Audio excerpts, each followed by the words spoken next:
La confiance en soi, j'en ai déjà parlé de cette confiance en soi. Quand on n'a pas confiance en soi, on n'a pas confiance non plus dans les autres, quelque part. Je veux dire par là, quand quelqu'un vous explique un raisonnement, si vous avez confiance en vous et vous trouvez que ce raisonnement est valable, vous l'acceptez. Donc finalement, ce que dit l'autre, s'il nous paraît pertinent, on l'accepte. Si on n'a pas confiance en soi, ce que dit l'autre, on ne l'accepte pas forcément.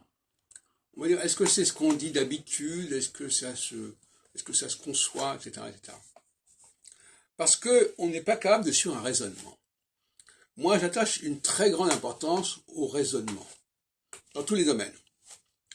Si on ne sait pas raisonner, on ne sait pas arriver à certaines conclusions, on ne sait pas percevoir un certain nombre d'incohérences, on ne sait pas ce qui est vraisemblable et ce qui n'est pas.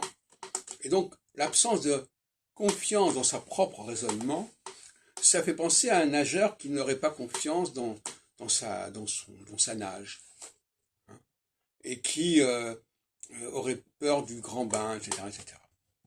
Donc c'est quand même un grand problème.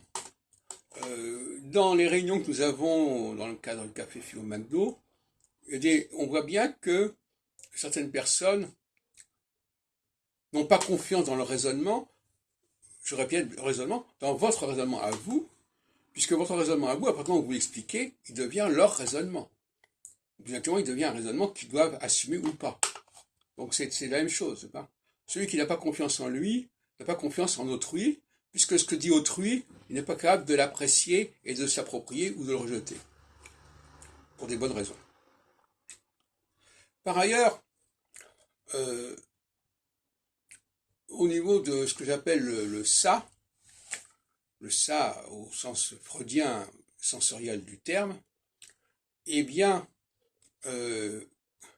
quelqu'un qui est dans son ça, dans le domaine où il est, il dépassera forcément les bornes. Celui qui est dans son surmoi, il a une éthique, il a une déontologie qui fait que quoi qu'il arrive, il y a des choses qu'il ne fera pas ou qu'il ne dira pas. C'est toute la question.